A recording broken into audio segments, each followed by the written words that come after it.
Hello and welcome to an edition of, I don't even know what the heck we're going to call this, but we're going to get right into it. So if you guys are very familiar with my Facebook, I posted a picture and said I'll be reviewing your guys' questions this week. So for this video, and yeah, I got my Facebook up on my phone, got a cup of coffee. It's 10:30 in the morning and I'm still drinking coffee. Yes. I do sound like I just woke up. Yes. It's because I had to wake up early yesterday. So yeah, no shame in my game. But let's get into it.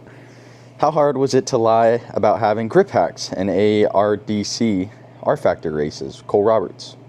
It was very hard. I had to hide that from everyone. I know that you guys can't really get over it because I was just the GOAT in R-Factor. I still am the GOAT. It's never going to change. But yes, Cole, I did use grip hacks. Only in the New Zealand races, though. Those are the ones that didn't matter. Mark Chavez Jr., when are you going to hire a Yax graphics designer to design your car? Sorry, I'm very intertwined with Bullseye Design and Print. I've been with Mikey for a very long time. I was kind of there when he started the whole entire thing, and I know that it's not represented very well on my race cars, but Mikey does very amazing work. He does Tanner's cars. He does a lot of beautiful race cars, and I will probably only be letting Michael Sellers do my race car until the end of time or until he's done with doing graphics. Joey, why are you bad at Fortnite? I don't know. I'm just not good at video games. I'm good at racing video games. I will walk the dog on anyone in racing video games. Mike, will you be running the fastest 5 days in motorsports? No, I do not think so. That really isn't, I don't really understand it. Being up in Oregon and then Skagit for 2 whole weeks away from work, it just really doesn't make a whole lot of sense to go and run the fastest 5 days in motorsports when we're going to be spending all that money in pit passes, all that money in fuel, all that money in hotel rooms, and it's to compete for $3,000 a night. And yeah, that's good money if you win, but let's say I'm going for the win against Justin Sanders. Like, I'm going to have to run it as hard as I can to beat Justin, and things happen whenever you run it as hard as you can. And let's say Justin and I get tangled up, boom, that's only a $300 start check or a $500 start check, whatever it is. And yeah, that didn't even pay for my methanol and my tires to unload the race car, let alone the time on the motor, the hotel, the pit passes, all of that stuff. So I don't really think the fastest 5 days in motorsports is smart. As someone who tries to race more on a budget and is very conscious of what goes on and how much money this all costs. So yeah, I don't think that'll be in my foreseeable future unless someone comes on board and really wants to help me get there. Are you racing in the Midwest or Indy anytime this summer?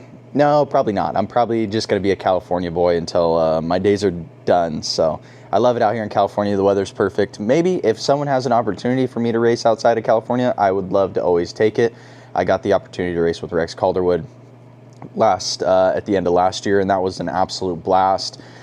Logan, Sam, Tuesday, Chrissy, it was just Rex. It was an amazing opportunity, and they let me race in Arizona and New Mexico, and that was awesome. So maybe one day I'll get to race in Indy. I have no idea what the future ever has in store for me, but who knows? I have no idea where this racing journey takes me, but I'm here for it. Michael Pombo, do you groove the last block on the outer edge of your right rear? Michael, you screwed me. You lost me 10 grand. It's as easy as that. If I would have grooved my tires, I groove all my tires for all my stuff every single week. But Michael, let's say we're running like Trophy Cup or stuff like that. We're a very fair team. So like we're always all doing something, and I usually end up taking tires. But he got to do tires in New Mexico when we ran for Rex Calderwood. And he didn't run the outer block because we blistered the outer block the night before.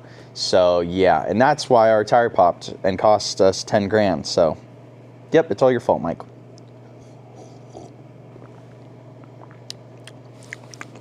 But to answer your question, I do groove the outer block. I groove all my tires the same, except I have 2 variations of grooving, one for a 7-off and my biggest 96, and then the rest of my tires are all grooved the exact same. Boxel, who do you like more, Max or FG3? That's a toss-up. It depends on who's more annoying that day. Sometimes it's FG3, sometimes it's Max. More than likely, it is, I don't know, they're both pretty even. I don't think I could pick one. Why'd you pick Somebody's Got to Do It? Steal Somebody's Got to Do It from me, Momo. Momo, you love to comment this on all of my posts, so I guess I'll just address it. I don't know. I stole it. I'm sorry. It's not mine. I'm not the one that posts it. It's yours. You obviously comment it all the time on all my posts saying that I did steal it, so I guess I did steal it. What are your thoughts on California dirt tracks closing? That's a tough one. So, and that's, I think I might, now that I'm halfway through this, I might like pop them up like right here, right in the corner. I could screenshot this. But I don't know. I feel like California dirt tracks closing is for a whole host of reasons. I don't know the reason like for Oildale's closure. I do know the reason for like Santa Maria's closure and Calistoga, or I don't know it, but I'm familiar with it. Like I pay attention. I'm here in California. A lot goes on. I honestly think that we just don't race enough. There's not a big enough local scene for most of these tracks to really stay afloat, attract fans, build like for instance, let's say on the local scene, you have a Hulk Hogan, like you have a WWA, you have a Hulk Hogan, you have a Kayla Montgomery for Santa Maria. Sorry, that's just what pops in my head. Actually, Danny Sheridan. I don't want to use myself. So Danny Sheridan, local boy, local sweetheart. He wins all the time. And then you have like a villain. You have a guy who sometimes competes with him, or you have a Kayla Montgomery coming up through the ranks, for instance. You can sell that and be like, oh, will the young kid get him, or will the old Hulk Hogan keep on winning? Like, you can sell it, like make it entertaining.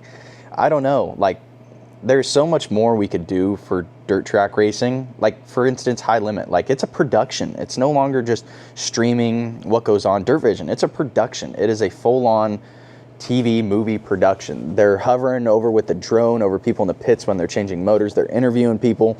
They interview people before the race and sprinkle it in there. They have commercials during the breaks, and right after the breaks, it's all fluid, and it instantly runs into the next race segment, and then they have opening ceremonies, and it's all smooth camera cuts.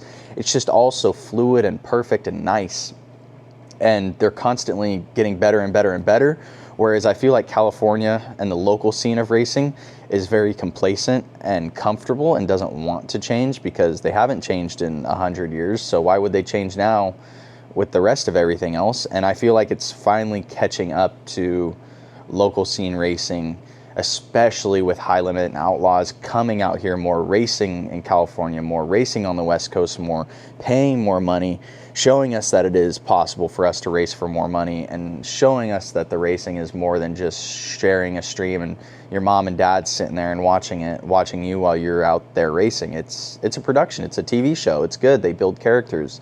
They create suspense. They do all these things. They do social media. They engage people. Flo's social media is incredible. So I just think there's a lot of growing and learning to be done on the social media side of things and the production side of things in California dirt track racing. And I feel like that inevitably is what's killing our dirt tracks. Don't get me wrong. There's probably a whole host of other reasons that I am not familiar with, but one thing that just sticks out like a sore thumb is that I think that's where we can improve, and it would probably elevate California dirt track racing. But that is not, I imagine there's probably logistics and other stuff like that. So that's just one thing that pops up into my mind. What's the best snap ring pliers? Snap-on. I swear to God, I used to struggle with this shit my whole entire life. And then I got a set of Snap-on snap ring pliers, and I swear to you, I can undo it and I can put it back on in one clip every single time. Get these Snap-on, the quick disconnect ones. If you guys are in Chico, that's who I get my parts from, is the guy in Chico. So if you guys are ever in Chico, tell them you need the Snap-on snap ring pliers. Those are an absolute lifesaver. And then to pull the seal out, just wiggle it, give it a little bit of love. If you guys want, I could probably show you guys how I take out a rear end very efficiently. It does take two people to do it very efficiently, but I can get the rear end all the way set down, like ready to take out all by myself without taking off I'm not taking off the tank. I'm not draining the fuel out of the tank. I'll wait for my dad to get home, and I'll have the rear end like completely set on the ground, or set inside of the lower rear frame rails. Just be like, hey Dad, help me yank this out real quick, and it'll take 3 seconds, and then it's out. I'm not taking out the tank. I'm not draining all the fuel out of the tank. I'm not, because then if you do that, then you got to clean the fuel filter. No, I'm not doing that. Okay, I went on a little bit of a tangent right there. But will you ever go full-time with a series like High Limit or World of Outlaws? Probably not. I love it here in California. I don't ever plan on leaving. I mean, I do plan on leaving, like, for instance, I do want to go race Arizona, or I want to go race New Mexico, or Oregon and Washington. I want to do all those things, but it's just not something that's in my frame of view. I have a host of other options. Like, I have a non-wing car sitting right behind me, even though I'd not much rather, my heart lies with being a full-time wing guy. If there's something that's 45 minutes away, I'm going to run the non-wing car. 9 times out of 10, I'm going to run it. So, yeah. Ooh, I like this one.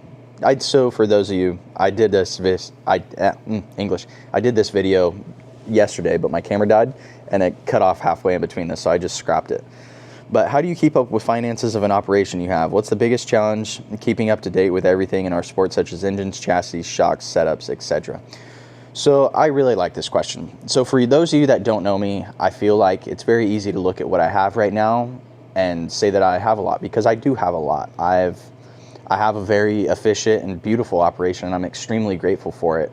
But it has came a very long way. When we first got our racing operation in 2016, we only had one 360 motor and one car, and then we had another frame because we got it all from Phil Dietz. And over time, I've pushed parts aside. Each year, I like to push something aside and revamp it with something else. So every season, I take on like a big project, like a $5,000 project. This year, it was lines, BMRS lines, and I got some IPC bodies. I scored on both of those. So my buddy Justin Sanders makes the lines, and shout out to IPC. They did hook it up with some bodies that no one else wanted, but it's my dream body. So one man's trash is another man's treasure. And that was my big endeavor this off season. So that's why all my cars are still unbuilt. I'm having KPC rebuild my rear ends, which I probably should have just done them because they still have them and they've had them since December. But it's okay, Kent. I know that life happens. You guys are building cars. But every off season, I try and tackle something else. Like, we'll get a 410 motor, okay, and then we'll get another 410 motor. Or let's say I want to sell all my old hubs and I want to refresh with new hubs. So I'll sell all my Kaiser hubs and I'll get into contact with MPD. Say, hey, I'm going to sell all my Kaiser hubs for X amount. Would you be willing to help me out with my MPD hubs? Because I think MPD hubs are the lightest and the strongest. Would you be willing to help me out with these new hubs if I could sell mine for this much? And I'll swap all my stuff out. Or Type 22 Performance. I really love all their components. Hey, can I sell all my SCI components?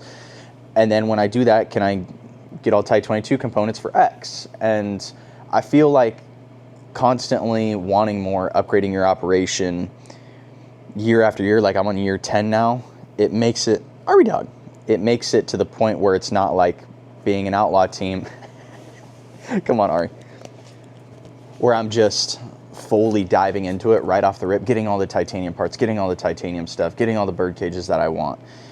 It's not just one fail or dive in to the deep end of $300,000 in one off season. It's definitely like a $5,000 off season where it's like, okay, let's tackle this. Okay, let's tackle that. Let's tackle this. And over 10 years, we've finally been to the point where we are where we're at now.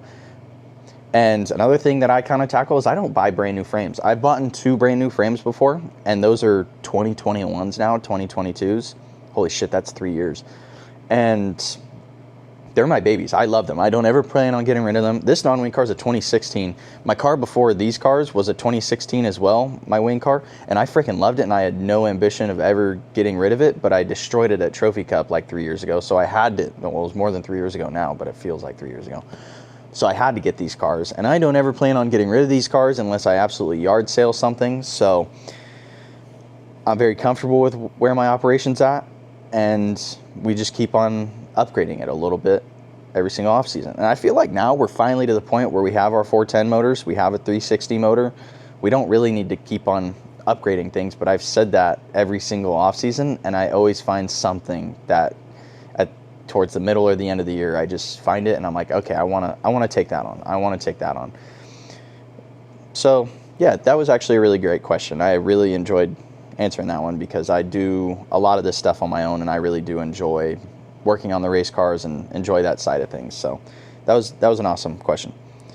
Greg, Greg, will you be running NARC this year? I plan on running mostly NARC. So I plan on running mostly 410 stuff, but I won't be doing Skagit or any of the out-of-state things. Probably no Petaluma. Sorry, Lindgren. Yeah, I probably won't do any of those because they're over non-wing races where I could drive 45 minutes and compete for the same amount of money, gym. So yeah, it's just not really worth it. Dirt Cup would definitely be worth it, but is it really worth it to drive 15 hours and drive that far with just my mom and my dad and I? Maybe Pombo if Pombo wanted to come along, but Pombo's got to work too. So like, it's not like Pombo and Robert can come and help me on those big adventures. It'd more than likely just be me, my dad, and my mom. Maybe Pombo, maybe. But we kind of have other things prioritized. Like, why not do a big race in California and give that race to Highland? I don't even know. I have so many things that I want to talk about with NARC. But no, we've been doing things the same for the last 100 years, and we're going to keep on doing them the same for the next 100 years because it works out really good, doesn't it? We be racing Dirt Cup? No. Why do you suck at Call of Duty? Kyle, no. What's your baseline setup? None, yo. One thing I will say to the baseline setup is I think the biggest thing with a baseline setup is building your race car and not putting it together. I've said that for quite some years, and it's finally really started to click with me after I've been close with Justin and Lee, is you don't want to just put a race car together. You want to build your race car. And I think that's what separates a good base setup from a bad base setup. Making a trip to Knoxville anytime soon? I have no idea. Just same with the Indy thing. Same with the Arizona. Same with my Rex Calderwood situation last year. I have no idea. We'll see where the tide brings me. And hopefully, maybe. I don't know. We'll see. Last question. Oh, I did notice this one. When you drive for another team, what does your agreement deal typically look like when you discuss the logistics of being a hired gun? So I really like this question. I feel like there's kind of a tier step to it. So back in 2019, when I was first getting rides, I just wanted to show up and I wanted to race. It didn't matter to me if I had to pay for my pit pass. It didn't matter for if I had to buy a hotel room or what the whole deal was. I just wanted to race. So probably all the way up until this year was I just wanted to race. I just wanted to race. I just wanted to race. I just wanted to race. No matter what, I would drive people's cars. I would call them. No one really ever called me. I don't think that's how it works in the dirt world. You got to call them. You got to go out of your way. I'd call people, let me drive, let me drive, let me drive. No matter what. I'm very fortunate. People would buy my pit passes. People would give me $100 here and there, say like, hey, thank you so much if I did good. But now I'm to the point where I don't want to say like I know my value, but like my heart lies with these cars behind me. And I would like to run these cars as much as I can. And let's say if I have an off weekend and I really want to drive someone else's car, like that could pull me away from a weekend where I could work on my stuff and get my stuff ready for Outlaws or High Limit or do like a little project here. So now logistically, if I'm going to drive for somebody else, I would like 50% of a top 10. If I don't run top 10, if I wad it up, I'm not a maniac. I don't really care about getting paid if I don't do worth the shit. But I feel like I'm to the point where I could run top 10 every time I get behind a race car. Racing happens, the uncontrollables do happen, but like I feel confident in myself that I can run top 10. And I want 50%. I want my pit pass paid for. And if I'm really far away, I mean, if I'm driving someone else's car, usually my mom and dad will go with me or they won't. And we're not driving a truck and trailer, so I'll drive home that night. I mean, if I'm going to Washington or like Arizona or something, please get me a hotel room. I don't care if I got to share it with you. I don't care if I got to sleep on the floor. Just give me somewhere where I can shower that night. Hell, if the trailer has a couch in it, I'll sleep on the couch in the trailer. It really doesn't matter. Just give me somewhere I can shower and I can rest my head and wake up 6 to 8 hours later and then drive home. That's all that I really ask for. I'm not one to wad up a race car and then be like, hey, I know we made an Outlaw feature. Can I get my $500 cash so I can go gamble tonight? No, I'm not gonna do that. So I definitely think there's a give and a take. Like there's a balance to all these things. And I think with age and time and driving more people's race cars, you just figure out your own balance. Like when I started, didn't give a crap about being paid or none of it. But now I think I'm to the point where if you're calling me or I'm going out of my way to call you to drive for your car for that weekend and you don't want me to you don't want to pay me or you don't want to buy my pit pass, you say like, no, you got to come up here, do this, and I got to work on it, I'm going to say no thank you. Like that. Ooh, and that's another big thing. Like if someone wants me to work on it, I'm really on board with that. Like I will go through it, but if I am putting in like a week's worth of time or something, like let's say you're like, oh, well, my race car's not built, you can drive it. Depends on how desperate I am. If I'm like really desperate and I haven't raced in like a whole month, oh dude, I'll come up there and work on that thing for free. I'll go back to square one and I just want to race. But let's say I'm week in, week out working on this stuff and I'm really busy out here and they're like, oh yeah, but you need to build my race car. I'm probably not going to come. So, because my time is more valuably served here inside of this shop. So, yeah, that was a lot to digest. I don't even know how long that took. 20 minutes? Holy shit, I can talk. Yeah, well, thank you guys for all the comments on the Facebook post. Yeah, I don't really know how to end this, so happy Super Bowl Sunday.